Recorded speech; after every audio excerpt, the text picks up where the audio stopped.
زمونږ په دې پښتنو باندې څومره ظلم کی هر سړی وهي چې څوک راځي نو پښتون هغه ډبی په کوم ځای کې چې پښتون دی نو هغه ځان دقسې جوړ کړی دی غیرتي دی بهادر دی بېشکه خو د اوسه پورې په خپله فایده پوه نه شو چې چرته ځي نو وهي هم یې خپل وهي او هم یې پردي وهي او سمې وهي او دا خو دی غر کړی تر اوسه پورې پوه نه شو چې زه دا دومره وهل خورمه اخیر خپل مقصد زه څنګه نشم حاصلولی دا غریب مضبوط دی خو د خپل مقصد نه دی پیژندلی تر اوسه پورې ځکه چې چرته ځي نو حکمران هم وایي ا د چا څه چې تلی هغه هم وهي او په چای چې باور کړی هغه هم ټقی دا اوسني حالات مونږ وګورو څومره پښتون وهلو خوړل په دې پاڼه چینار کې پښتون څومره وهلو خوړل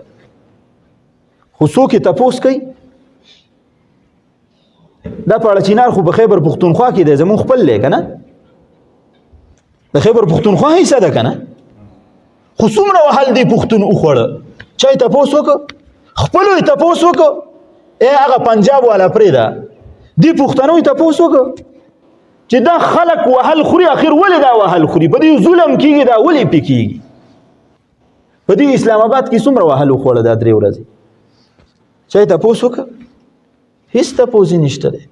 د دې هم څوک تپوس ونه کړي چې دې خپلو ووهل که هغه پردو ووهل دا تپوس یې هم څوک نه کوي خو دی وایي د بوسو څخی دی چې څومره وهي دی به وایي ځای ته رسي ځای ته دی به برابرېږي افسوس نو خبره مې دا عرض کوله چې ظلم الله سبحانه وتعالی د دې بدله په دنیا کې اغستی کی تاریخ وګورئ څه واقعات ما ذکر هم کړه او څه واقعات دا نور هم وګورئ د خبرې مقصد دا دی چې ګورئ یاد ساتئ یو سړی دا نه وایي چې زما سره د حکومت غټه عهده را سره ده زما سره د پلانکي سالي تعلق دی زه به هغه ته وینا وکړمه زما په لاس کې قوت دی او زور دی ما ته څوک څه نشي ویلی یاد ساته ګورې د کم قوت د وجې نه چې ته په ځان باندې باور کې د کم قوت د وجې نه چې ته په ځان باندې نازېږي او فخر کې او ظلم کې زیاتې کې یاد ساته دا ستا قوت هغه ذات اینې چې ستا په دې لاس کې قوت اچولی دی دا قوت به ستا نه واخلي یو ګړز به درکړي فالج به د منډې راولي دا سترګې به در نه واخلي یو د لاسو قوت تخپو قوت به واخلي بیا به درله استنجا هم بل سړی کوي ګورې بیا به درته کپړې هم بل سړی بدلی بیا به دغسې پرېوځي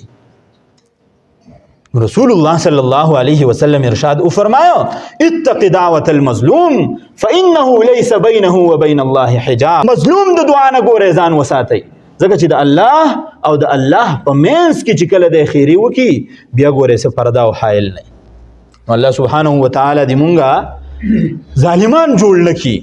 په دنیا کې ګورې داسې وخت راغلی دی چې چاته موقع میلاو شو د دې ظالم جوړ شوی دی چې چاته موقع نه ده میلاو شو دی مظلوم